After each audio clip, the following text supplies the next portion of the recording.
The morning of July 26, 1944. Staff Sergeant Eugene Moffat pressed his eye against the commander's periscope of his M4 Sherman tank, scanning the tree line 800 meters ahead.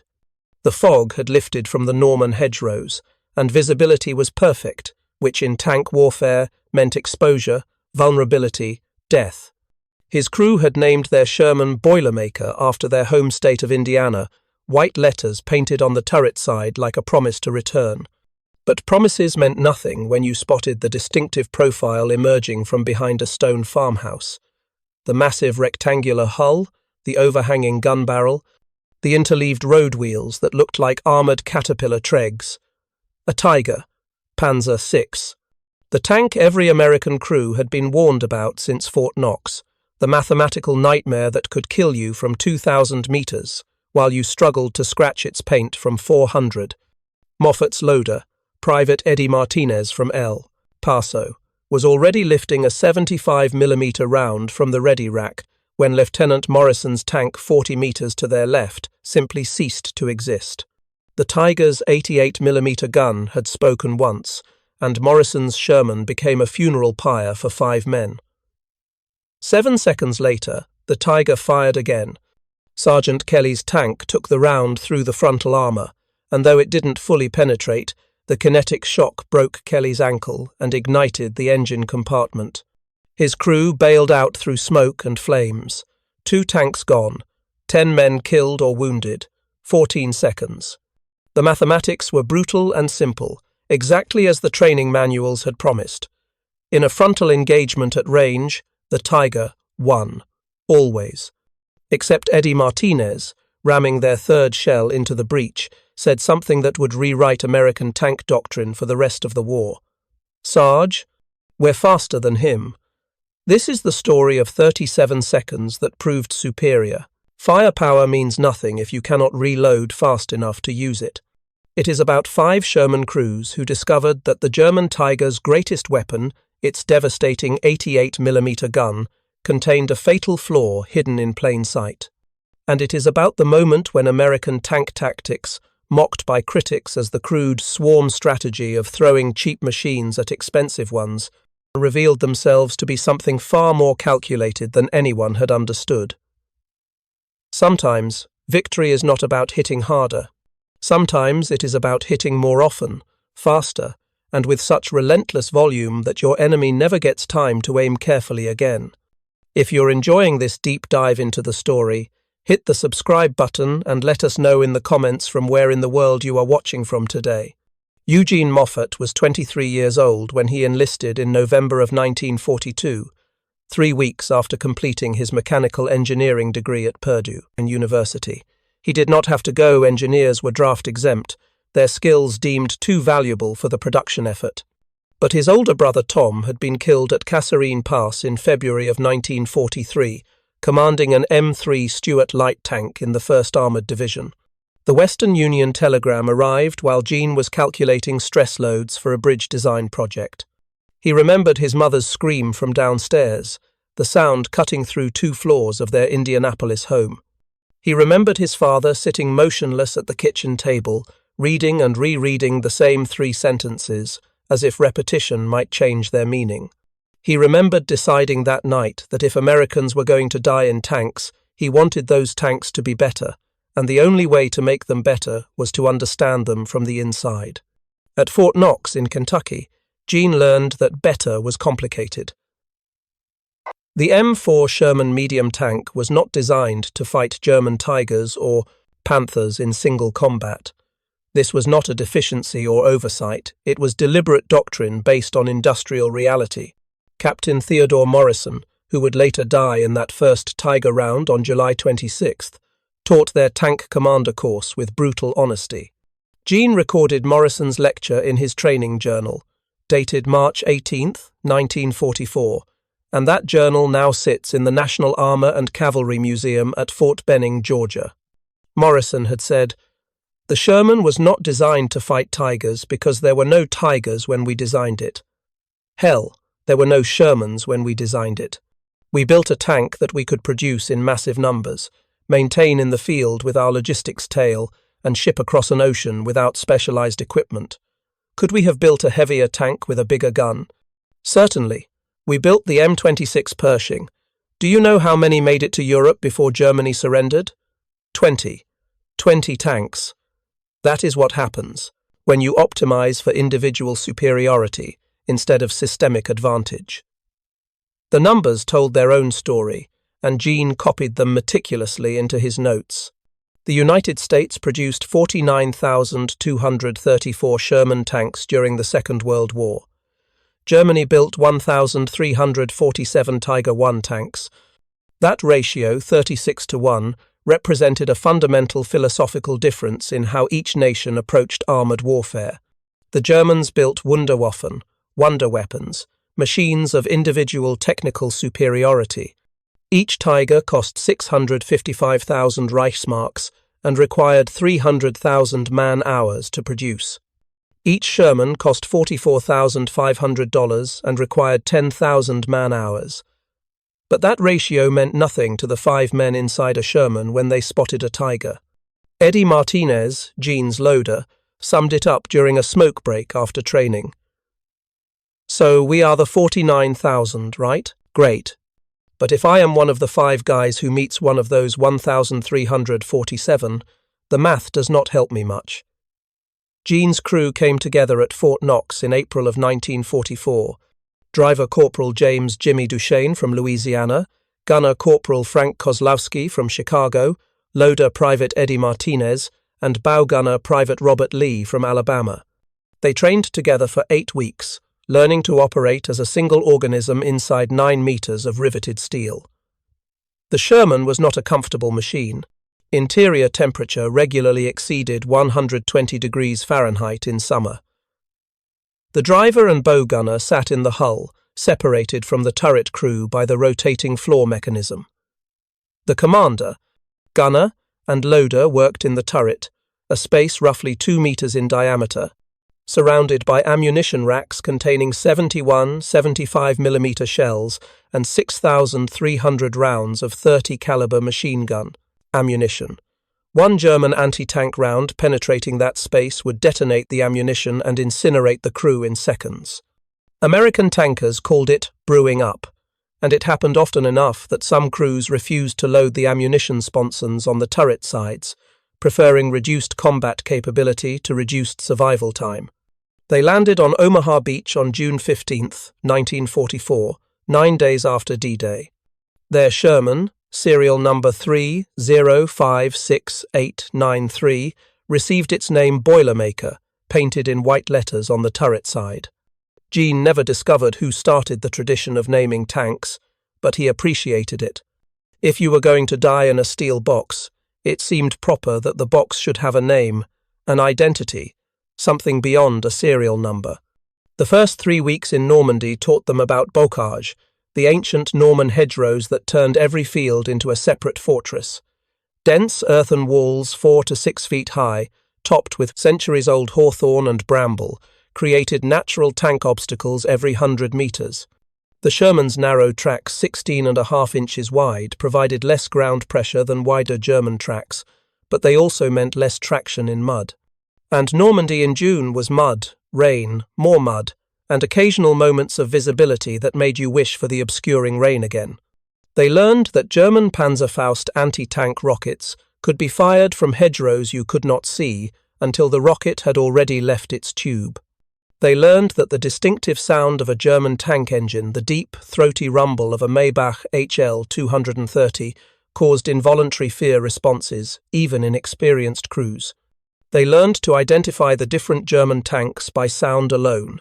The higher-pitched whine of a Panzer IV's Maybach HL 120, the deeper growl of a Panther's HL 230, and the unmistakable bass rumble of a Tiger's Maybach HL 210 or 230, depending on the model. You heard a Tiger before you saw it, and that sound meant you had perhaps seconds to decide whether to engage, retreat, or call for artillery support. On July 24, 1944, 2 days before their encounter, Gene's platoon received a tactical briefing about German armour doctrine from a British liaison officer, Major Andrew Witherspoon, who had fought against German heavy armor in North Africa. Gene recorded the key points in his commander's notebook. Witherspoon had explained, "The Germans use their heavy armor as mobile pillboxes. They do not maneuver like we do.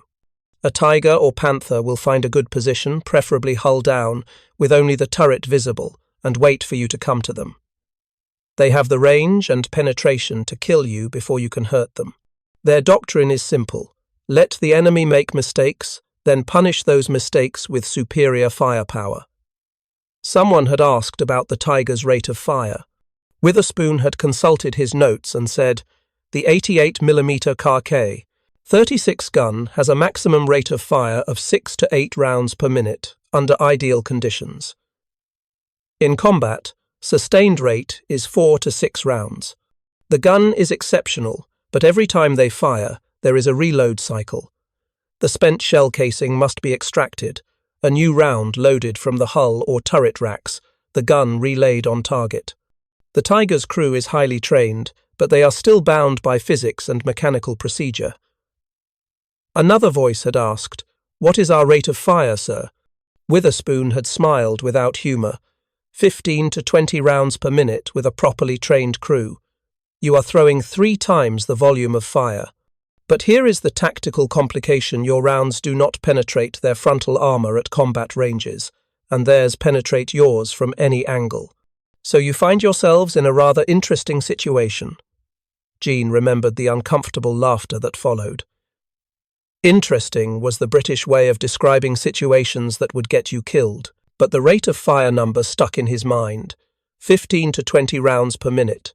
That meant 1 round every 3 to 4 seconds. The Tiger fired once every 10 to 15 seconds. 3 to 1. 4 to 1. 5 to 1. The advantage seemed theoretical, academic, and meaningless when Tiger crews were killing Shermans from ranges where the Sherman's gun could not even reach them. But mathematics has a way of becoming relevant when circumstances change, when distance closes, when desperation demands calculation. What Gene and his crew did not yet understand, what no one in American armoured doctrine had yet fully articulated, was that rate of fire was not just about volume. It was about tempo, about rhythm, about controlling the pace of engagement and forcing your enemy to operate within your cycle instead of his own. The Tiger's 8 to 10 second reload cycle was a window of vulnerability, a gap in time when the most powerful tank on the battlefield became temporarily impotent. If one Sherman could fire twice in that window, the Tiger still had an overwhelming advantage.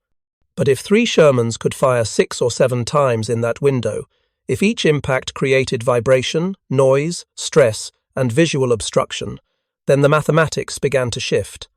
Not in favor of penetration, the Sherman's 75mm gun still could not punch through the Tiger's frontal armor, but in favor of disruption. And disruption, Gene would learn in 37 seconds of combat, was its own form of advantage. The morning of July 26th began with fog, which was both blessing and curse. The fog concealed movement but also concealed threats. Charlie Company, 2nd Armoured Division, was tasked with clearing a corridor south of the village of Le Desert as part of Operation Cobra, the American breakout from the Normandy hedgerows. 5 Shermans in a loose line formation, standard doctrine for open terrain where visibility might suddenly improve. Gene's position was second from the left. Lieutenant Morrison commanded the leftmost tank. Sergeant Kelly was to Gene's right, then Sergeant Rawlings, then Sergeant DiPietro anchoring the right flank. 5 tanks, 25 men, moving at 15 kilometers per hour across fields that had been Norman farmland until the invasion turned them into contested ground. The fog burned off at 0845 hours. Visibility improved to 1,000 meters, which meant they could see threats and threats could see them. Jimmy Duchesne's voice crackled through the intercom from his driver's position. Movement, tree line, 11 o'clock. Gene swung his periscope left and saw it immediately. Just the barrel at first, protruding from behind a collapsed stone farmhouse about 800 meters distant. Then the massive turret, rotating slowly. Then the hull, unmistakable in its boxiness, in the way it seemed to squat heavily on its interleaved road wheels. Tiger Eye. Jean felt his heart rate accelerate, felt the familiar adrenaline surge that training had taught him to channel into procedure. He keyed the company radio net. All Cobra units, Tiger, 11 o'clock, 800 meters, hull down position. Kelly, Rawlings, DiPietro spread right, flank speed. We are closing distance. The Tiger fired first. This was expected, doctrine, the inevitable outcome of the range equation. Later, Jean would learn that Oberleutnant Klaus Müller commanded that Tiger, part of Schwer Panzer Abteilung 101, the 101st Heavy Tank Battalion. Müller was 28 years old, a veteran of the Eastern Front with 17 confirmed tank kills. His gunner, Unteroffizier Otto Brandt, had trained at the Wehrmacht's elite Putlos gunnery school and could hit a moving target at 1,500 meters. Brandt's first shot was textbook perfect. The 88mm armor-piercing round struck Lieutenant Morrison's Sherman, precisely at the turret ring, the junction between the rotating turret and the stationary hull. This was a weak point in the Sherman's design, a necessary gap to allow turret rotation, protected by only thin, overlapping armor plates. The round penetrated completely. The Sherman's ammunition, stored in the turret sponsons, detonated. Morrison and his 4 crew members died before they could register pain. The Sherman became a fireball, black smoke pouring skyward, visible for kilometers. Jean's training overrode conscious thought. His voice came out calm, procedural, exactly as Fort Knox had drilled into him. Full speed ahead. Gunner, target Tiger, fire at will. Eddie, keep feeding.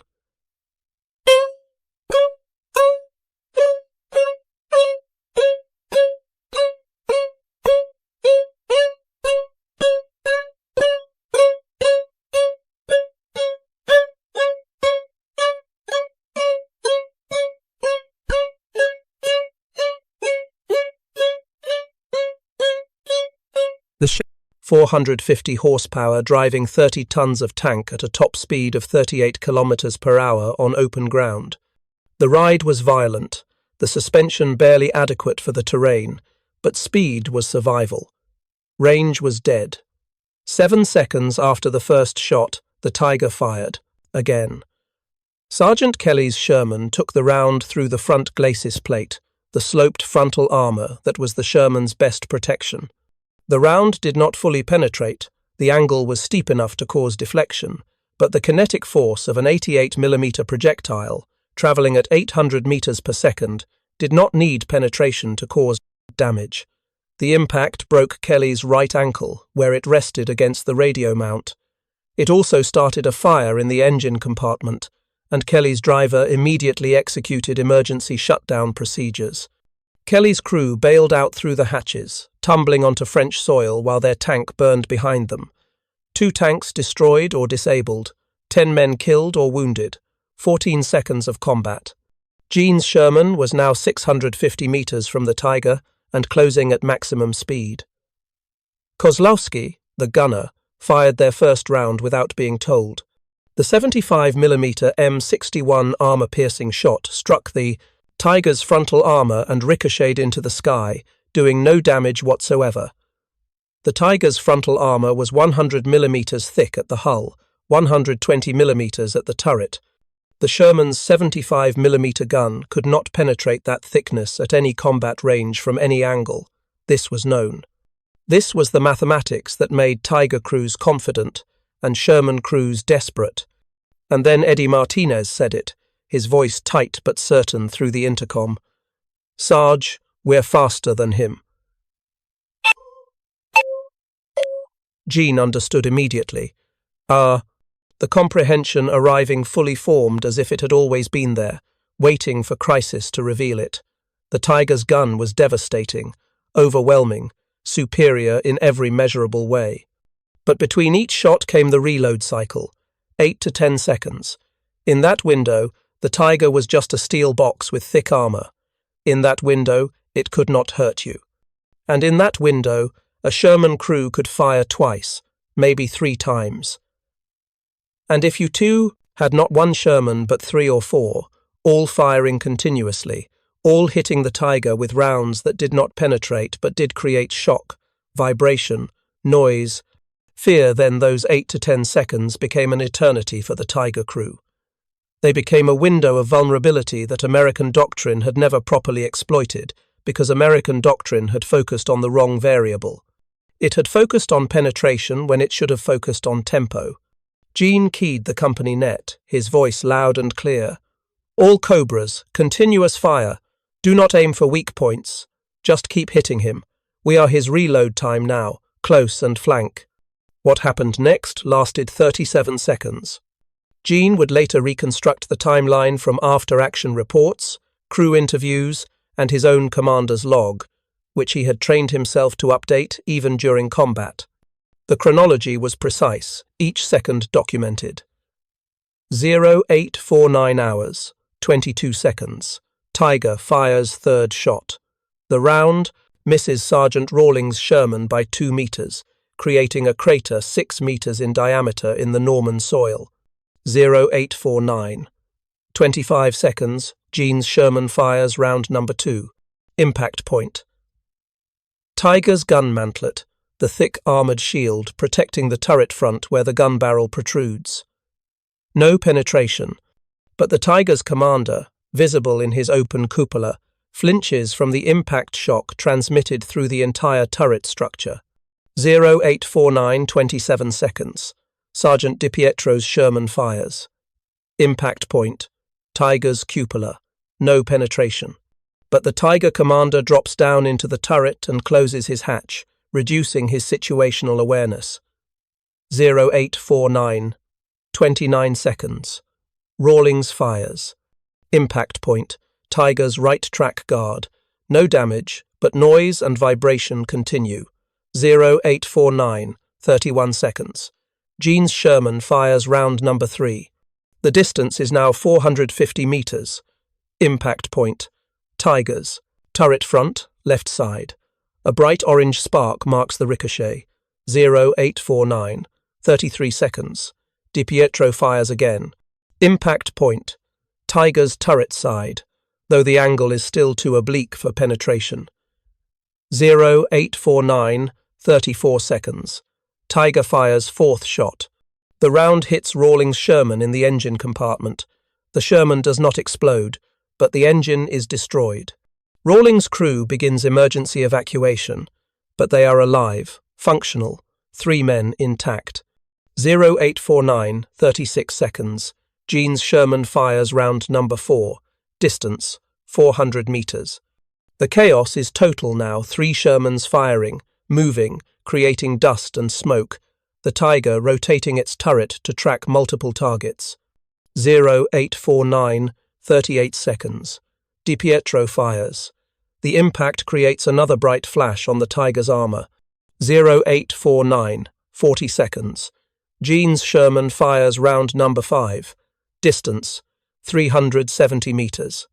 The Tiger is still trying to track DiPietro's Sherman, which has just crossed the Tiger's frontal arc and is moving to the right flank. 0849, 42 seconds. Kozlovsky, Gene's gunner, suddenly screams through the intercom, "Target left! Target left!" Gene looks through his periscope and understands instantly. The Sherman's speed and maneuver has carried them past the Tiger's frontal arc. The Tiger's side armor is now visible at a 65-degree angle, 340 meters away. The mathematics have changed. The Tiger's side hull armor is only 80 millimeters thick. The Sherman's 75 millimeter gun can penetrate 80 millimeters at 300 meters. 0849, 45 seconds. Kozlovsky fires round number 6 without waiting for orders. The M61 armor-piercing round travels the 340 meters in less than half a second. Impact point. Tiger's right side hull, below the turret ring, above the first road wheel. Penetration, complete. The round punches through 80 millimeters of steel and detonates inside the crew compartment. The Tiger's own ammunition begins to cook off secondary explosions, white-hot flames, black smoke pouring from every hatch and vision port. 0849, 59 seconds. Engagement complete. Total elapsed time: 37 seconds from first Sherman shot to killing blow. Jean's Sherman skidded to a halt 30 meters beyond the burning Tiger. Jimmy Duchesne cut the engine. The sudden silence was profound, broken only by the crackle of flames and the sporadic pop of small arms ammunition cooking off inside the Tiger's hull. Jean climbed out of his commander's hatch, his hands shaking, his ears ringing from the gun reports in the confined turret space. Eddie Martinez followed, sat on the turret exterior, and lit a cigarette with trembling fingers. DiPietro's Sherman stopped to their right, its crew also emerging, also shaking, also alive. "How many rounds did we fire?" Jean asked. His voice sounded distant, muffled by temporary hearing loss. Eddie checked the ready rack inside the turret. 6, maybe 30 seconds of actual shooting. 6 rounds in 30 seconds. The Tiger had fired 4 rounds in the same time period. But those 4 rounds had been aimed, deliberate, lethal. They had killed Lieutenant Morrison's entire crew and disabled 2 other Shermans. The Shermans had fired continuously, rapidly, creating chaos rather than precision. And that chaos had bought time. Time to close distance, time to flank, time to find the angle where the Sherman's gun could do what the Tiger's armor could not prevent. 3 men emerged from the Tiger's hatches before the internal fire became too intense: the driver, the loader, and the radio operator. They were burned, coughing, and stumbling. Oberleutnant Müller and his gunner Brandt died inside, killed by the penetrating round or the secondary explosions. The 3 survivors collapsed on the ground. Jean and DiPietro's crews provided first aid, water, and basic treatment for burns. The German driver was 19 years old. The loader was 20. The radio operator was 18. They looked like American teenagers. They looked like Eddie Martinez, Jimmy Duchesne, and Robert Lee. They looked exactly like what they were. Young men trained to operate a machine, now prisoners, now alive only because Jean's crew had fired faster than their crew could reload. If you find this story engaging, please take a moment to subscribe and enable notifications. It helps us continue producing in-depth content like this. Jean recorded his thoughts that evening in his commander's journal, dated July 26, 1944, written by candlelight in a Norman barn that C Company had commandeered for the night. The entry read, "We killed a Tiger today, not through superior tactics or better equipment, but through desperation and mathematics. Morrison and Kelly died because we could not close distance fast enough to matter. But once we were close, once we were moving, once all 3 surviving tanks were firing continuously, the Tiger crew could not operate their superior weapon effectively. Every impact, even non-penetrating, created noise, vibration, fear. Brandt, their gunner, could not aim carefully while his tank was being hammered by shells every 3 seconds. Müller could not command effectively while his cupola was being hit. They lost not because their tank was inferior, but because we did not give them time to use their tank's superiority. Eddie noticed it first. We are faster than him. Not faster in speed, the Tiger is not mobile. Faster in rate of fire. And rate of fire, we discovered, is a form of suppression. We suppressed the most powerful tank on the battlefield using weapons that could not hurt it, and that suppression bought us the seconds we needed to flank and kill. The after-action report, filed by Captain James Walsh on July 28, 1944, formalized Jean's observation into tactical doctrine. Walsh wrote, "Engagement with Panzer, KPFW, VI ORSF. Tiger 1 demonstrated effectiveness of concentrated fire and rapid maneuver against stationary heavy armor. The enemy tank fired 4 rounds in approximately 37 seconds, average cycle time 8.7 to 5 seconds. 5 M4 tanks fired a combined estimated 18 to 22 rounds in the same period. Average cycle time 1.6 to 2.0 to 5 seconds per tank. While individual M4 rounds were ineffective against enemy frontal armor, cumulative effect created sufficient disruption to degrade enemy gunnery effectiveness and enable successful flanking maneuver." Recommend. When engaging superior armor at range, multiple units should maintain continuous fire to suppress enemy while maneuvering elements close distance and seek favorable angle of engagement.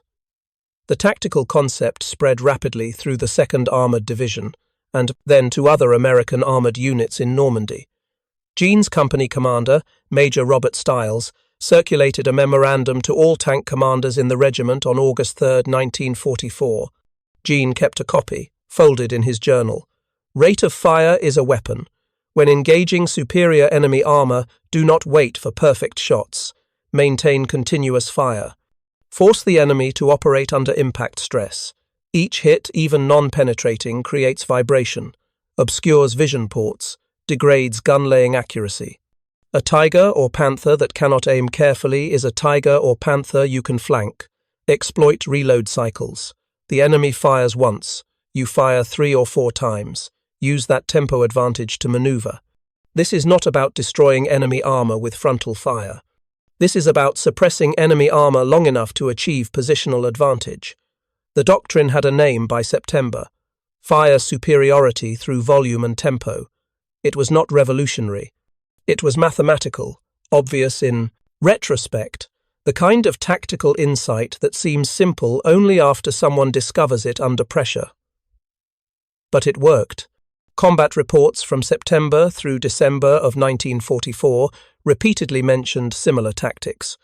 Multiple Shermans engaging heavy German armor simultaneously, maintaining continuous fire, exploiting reload cycles, using rate of fire advantage to create windows for maneuver. But Jean never saw it as doctrine or discovery. In his personal journal entry from July 27th, he wrote, "We did not invent anything. We got desperate. Morrison and Kelly died, and we started shooting because shooting was all we could do. Eddie noticed the rhythm because he was the one ramming shells, so he lived in those 3-second cycles. I think we stumbled onto something that was always mathematically true. We just never thought about it because we were too focused on penetration tables and armor thickness. We thought the Sherman was inferior because its gun could not match the Tiger's gun. But warfare is not gun versus gun. It is system versus system, crew versus crew, tempo versus tempo. And in that equation, the Sherman had advantages we did not recognize until we needed them to survive. The cost of that discovery was high. Lieutenant Morrison's crew, 5 men dead. Sergeant Kelly's crew, 1 man wounded seriously, the others treated for burns and shock. Sergeant Rawlings' crew, engine destroyed, but the crew survived. Against that, 1 Tiger destroyed, 2 crew killed, 3 captured. On paper, the Germans won the exchange. Tigers cost more, were harder to replace, represented greater industrial investment. But Jean's crew was alive. DiPietro's crew was alive. Morrison's crew was not. The mathematics of victory and loss, Jean realized, could not be calculated in production costs or replacement rates. They could only be calculated in names, in faces, in men who would return home or men who would not. Jean Moffat survived the war. So did Eddie, Martinez, Jimmy Duchesne, and Frank Kozlowski. Private Robert Lee, the bow gunner, died near the German border in January of 1945, killed by German artillery fire during the Battle of the Bulge. The crew attended his funeral together in Alabama in June of 1945, standing in their dress uniforms while Lee's mother accepted the folded flag. Jean remembered thinking that Lee had survived the Tiger, survived Normandy, survived 4 months of combat, only to die in the final months of the war. The randomness of it seemed obscene, unjust, a violation of some unspoken rule that surviving the worst should protect you from lesser dangers. But war had no such rules. War had only mathematics and chance respected neither skill nor luck. Jean returned to Purdue University in September of 1945 and completed his interrupted graduate studies. He became a professor of mechanical engineering, teaching at the same institution where he had studied before the war. He taught courses on systems analysis, structural mechanics, and beginning in 1958, a seminar on military technology that included a lecture about his Tiger encounter. One of his students, Robert Gilson, recorded a portion of that lecture in 1973. The lesson was not about tanks, Gene told his students. It was about time. Every system has a cycle time, reload time, reset time, processing time, recovery time. If you can operate inside your opponent's cycle, if you can force them to react while they are still recovering from the last action, you create advantage from what appears to be disadvantage. We were not better than the Tiger crew. We were not braver or more skilled. We were faster. We could shoot 3 times in the time they needed to shoot once. And that speed, that tempo, that rhythm, it created windows of vulnerability in what seemed like an invulnerable system. This applies to engineering, to business, to any competitive system. Find the cycle time. Find the reload gap. Exploit it. Gene donated his service pistol, his commander's periscope, and his personal journals to the National Armor and Cavalry Museum in 1985. When asked why, he said, "So people remember that wars are solved by men who figure things out under pressure, not by the men who drew the original plans." He died in 2003 at age 84. His funeral was attended by the surviving members of his crew and their families. Eddie Martinez gave the eulogy and said something that captured the essence of that July morning in Normandy. "Gene taught me that being outgunned does not mean being beaten. It just means you have to think differently." The Tiger crew that day did everything right. They were trained, professional, and skilled. But we were faster, and those 37 seconds made all the difference. The Sherman's rate of fire advantage over German heavy armor became institutionalized in American tank doctrine. The principle that sustained fire rate matters as much as per-round lethality influenced post-war tank design across all nations. The M26 Pershing, which replaced the Sherman in the final months of the war, maintained a high rate of fire despite having a larger 90mm gun. The M46, M47, M48, and M60 series that followed continued to prioritize reload speed and fire control systems that enabled rapid engagement of multiple targets.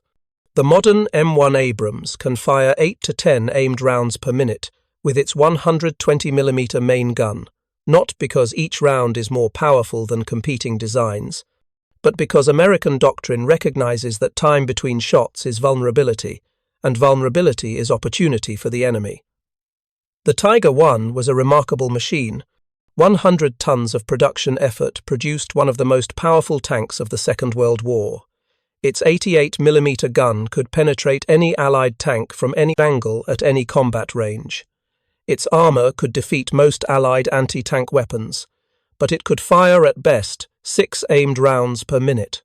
And those 8 to 10 seconds between shots, that reload gap, became the window through which Sherman crews learned to attack, not with superior firepower, but with superior tempo.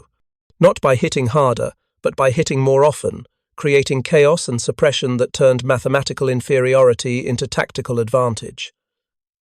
The broader lesson extended beyond tanks and beyond war. Complex systems, technological, organizational, human, all have cycle times, rhythm, tempo. The system that appears invulnerable often has hidden gaps in its operational cycle. The enemy that seems overwhelming may have a reload time you can exploit. Power without sustainability is vulnerability. Lethality without rapid delivery is an opportunity for the opponent. These were the lessons that Gene Moffat learned in 37 seconds on a Norman field in July of 1944, and they were the lessons he taught to engineering students for 40 years afterward. Thank you for watching. For more detailed historical breakdowns, check out the other videos on your screen now, and don't forget to subscribe.